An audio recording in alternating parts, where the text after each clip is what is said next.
Hi there, it's Paul here, bringing your thought for the day on this very special Saturday. It's Saturday, the 4th of July, Independence Day. I know for many of us, we've been looking forward to this as a day when some of the restrictions in our nation post-lockdown are starting to lift a little bit more.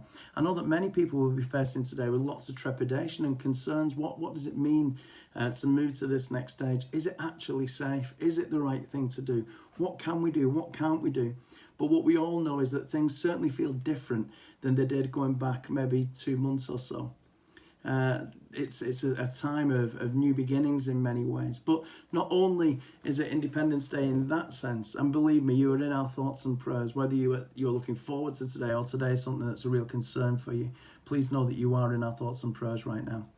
But not only is it Independence Day in that sense, it is, of course, American Independence Day, the 4th of July, the day when our friends across the Atlantic celebrate the birth of the nation of the United States of America. One of the things I love doing is going to the theatre. I love watching shows. I love musical theatre. And the best thing I've ever watched on a stage, without any doubt, is the musical Hamilton. I remember getting the album when it was first coming through, and you know, Rach was saying, we need to get this album, we need to listen to it. People are talking it up a lot. And we listened to it, and the first hearing, it was like, this is like nothing I've ever heard before in a musical theatre production. It took a little bit of getting used to, if I'm honest, but then we just fell in love with this show. We had the privilege a few years ago of being in New York and actually going past the theatre where the show was on and just seeing thousands of people queuing to try and get tickets for a show that was already sold out. We had the real privilege of going watching Hamilton in London, and what an incredible experience that was. It's an amazing show. For those of you who don't know it, it tells the story of the birth of the American nation. It tells the story of this young lad, Alexander Hamilton, who was born to a Scottish man who just left his mum, and so he was brought into the world in a single parent relationship at a time when that was something which was very much frowned upon. He was working in a plantation, really, trading sugar, and he just wanted to learn more and become something more than he had been. He finds his way to New York and comes across a guy called Aaron Burr who helps him to look at how he could learn and what he could do in his training to become the leader that he always believed he could be.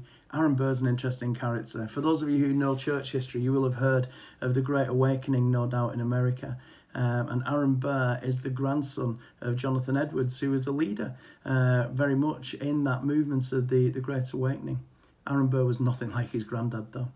Hamilton grows up, he does become a skilled leader, he becomes the right-hand man of George Washington. He sets up the Federalist Papers. He writes a significant amount, the vast majority of these documents talking about what the American Constitution was going to be. He set up the American banking system. He set up the American postal system. This guy did so much in the United States, and yet, until the release of a musical by Lin-Manuel Miranda, the majority of people in our world had probably never even heard of him. What does that tell us? It tells us that we can be significant and that we can make a difference, whether we're in the public eye or we're not. I am so grateful right now for those people who are standing up and saying that racism is wrong. It is wrong, and it must stop. We're not talking about whether or not we want to belong to a movement called Black Lives Matter in a legal sense, that political party, if you like. What we are saying is that, yes, black lives do matter. And what we're saying is that we are against racism. Not just that we think it's bad, we are anti-racism. Our world is in turmoil at the moment, isn't it? And it is important that we stand up for those who at the moment are being mistreated. And, you know, Independence Day in America will be celebrated very differently this year. But these are the few things that I want us to really take off this thought for the day today. Point number one, we can be significant whether people know our name or not.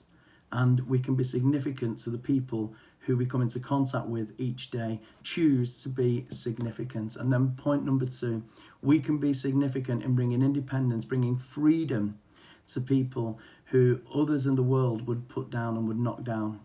It's important. Jesus said, I have come that you can have life in all of its fullness. And that is for all of us, not just for those of us who might enjoy some different privileges to others. So let's be people who speak up freedom. Let's be people who celebrate freedom. And let's be people who do our part in bringing freedom to our world. God bless you on this Saturday.